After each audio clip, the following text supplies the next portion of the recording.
Good day, Jeffrey Friedman, Senior Market Strategist, RJO Futures. Today is the 13th of April. It's tax time. 2 more days, don't be late. But it has nothing to do with the stock market, futures, and I always give you the word of the day. I'm going to say that the word of the day is data. We got earnings. We're in the earnings season. We got a lot of economic news coming out for America.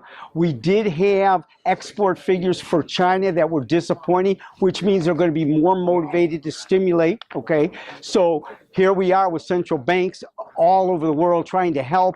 We might not be helping because we're probably the strong man standing, but nevertheless, we do have a lot of economic news coming out this week alone. Retail sales, very important because that's a driving force in America for consumers. PPI, which is the wholesale for inflation, and a lot of news about are we getting ahead of ourselves or is it too weak? Is it appreciating or depreciation? Concepts like that. A lot of people are negative on commodity markets and a lot of money's been driven into the stock market. And by the way, for the last 2 weeks in a row, I've been giving you technical analysis on my opinion, on a trading range, which we finally broke out, and we'll talk about that in 1 minute.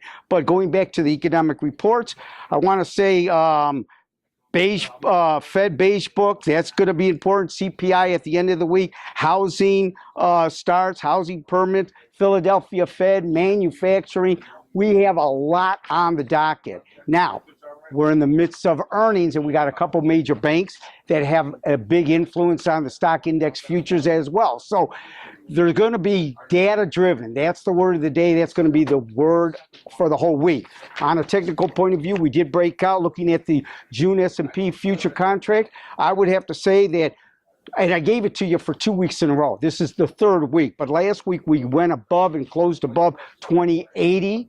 We're around 2100, maybe 2095.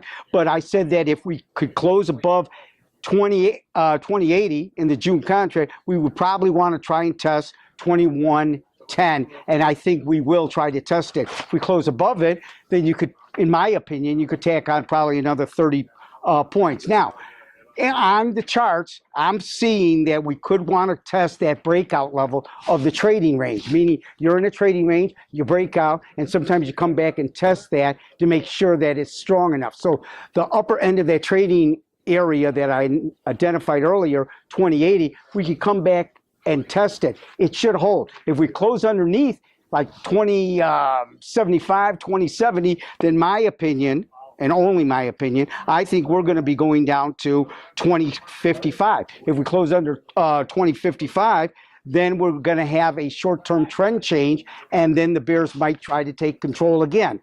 As always, you should be calling me for any market you want to talk about, technically or fundamentals, and let me help you. Good luck and good trading. As always, trading futures or option on futures may involve substantial risk and may not be suitable for all investors.